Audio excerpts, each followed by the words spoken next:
And this is an orchid lover's dream. It's a paradise, but it's only a dream for us walking through it. For those having to look after this, it's as much of a nightmare as it is a dream. To get these beautiful blooms takes a lot of work, but is so worth it. And now, looking after all of those amazing Cymbidiums, we're going to have a look, see what is available for sale here. And we know this is going to be incredible, because this is not going to only be the Cymbidiums. It's going to be some of those other amazing orchids that, for one, that they produce themselves, or import to get a wider range of available stock, not only for sale, but for breeding purposes. Let's go have a look and see what they have to offer here. Sure. Now we're going to fight through all the crowds to see what orchids are available. Here's all these amazing cut flowers that they're already packed, and these are for sale. Most of these are generally exported. So if you want, now's your chance. This time of year is to get in. And let's have a look at what plants they have available here. These little strings of pearls. What appears to be some leadborias. And we have the blatilla. This is the Chinese ground orchid in this amazing purple color.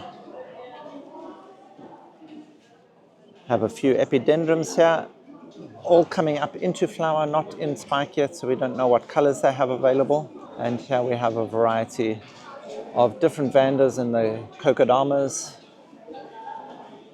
It's also a nice way of ensuring that there's enough moisture kept around the roots while still allowing them to dry out.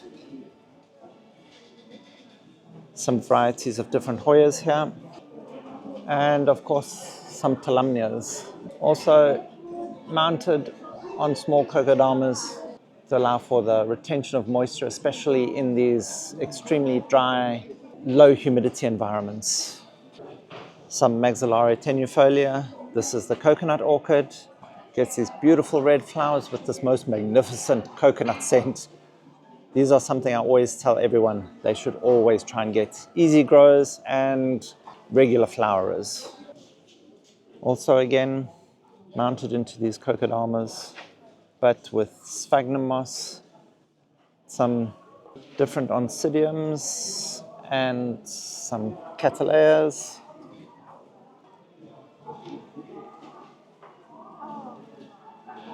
And some of these potanaras, now reclassified. I think they're still under cattleyas now. I think they've been moved away from all of their subcategories.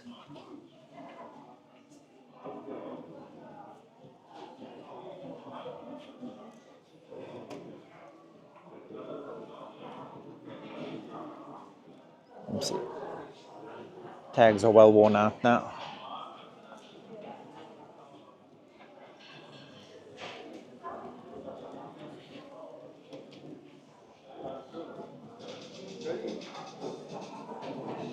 Rhinocataleya,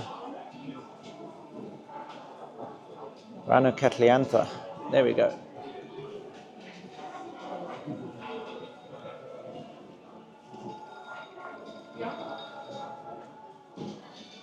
Some little twinkles.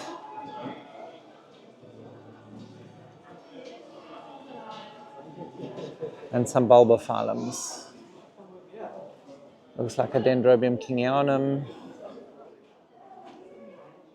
And some Coelogene ovalis.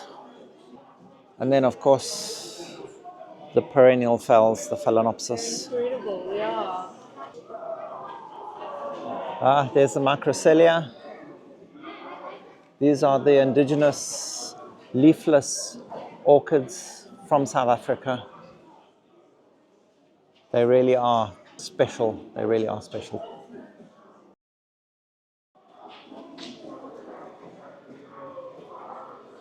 Here's their little cup-shaped Cymbidiums. These are just the ones that are for sale to the public. Obviously, all the ones with the best flowers are kept for their flower markets in Europe and the USA. They just sell the ones where there's kinks in the stems or not enough flowers on the spike, that are then available for sale to the public as plants. A variety of different colors. And your Arundia, they're also doing here in Cocodamas, which means you're going to have to be giving these lots of water. And the Dromelias also, I'm not sure how they're managing to keep these in Cocodamas, but they seem to be doing fairly well for themselves. And look at this color. Those wide open petals and sepals, all those sharp points, and that amazing color. That's always the easiest way of identifying the different parentage of the Cymbidiums is by the shape of their flowers themselves and how spread apart the petals are compared to being more compact or cup shape. Also, you may notice with Cymbidiums, Cymbidiums that have cascading flowers are generally more tolerant of warmer climates. They don't need necessarily that coolness to actually be able to flower. And then of course these tiny little minis.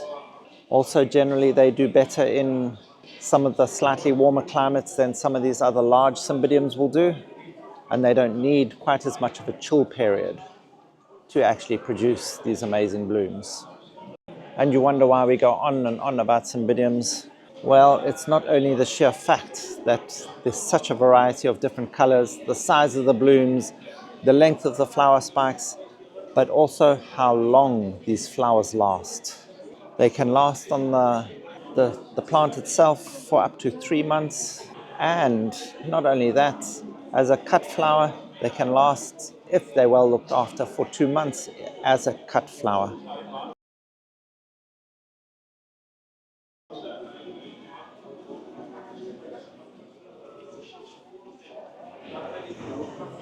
And just see some of this amazing hybridization that is coming out of these different Cymbidiums. So you look at this really fine strap leaf Cymbidium here with these most exquisite, dainty, soft pink flowers.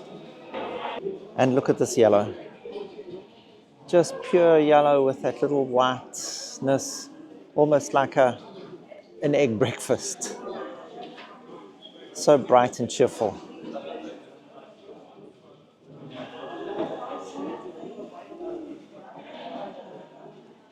These are very much like those Himalayan or Nepalese Cymbidiums that we see quite frequently.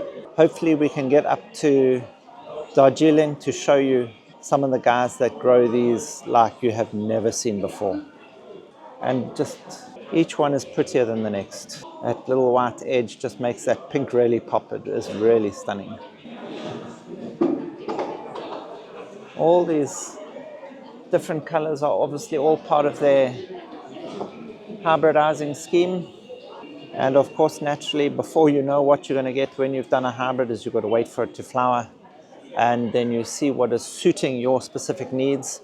And then either you sell the plant to the customer base or you keep the plants for further production purposes. So although some plants you may think are spectacular, but they might not be suitable for the growing market, and then the plants are sold to the public. Only the very best specimens are kept to be able to be produced from and bred, because you want to breed better and better quality flowers. And we can just see the intricate markings on some of these and those perfectly shaped flowers. As you can see through the row, this is a well-bred variety. There's lots of them available. So this was obviously a great success at some point, and perhaps they just have too much stock, or they weren't able to keep these specific ones, flower spikes, erect enough to be able to sell to the flower markets. And then there's even a deeper maroon color. So we're not sure what specific color they have been breeding for, whether they've been breeding for darker or lighter, sort of purple maroons. And perhaps this color just wasn't up to standard. And this is generally the most often way the general public will see Cymbidium flowers is these individual flowers that are used in corsages and other arrangements.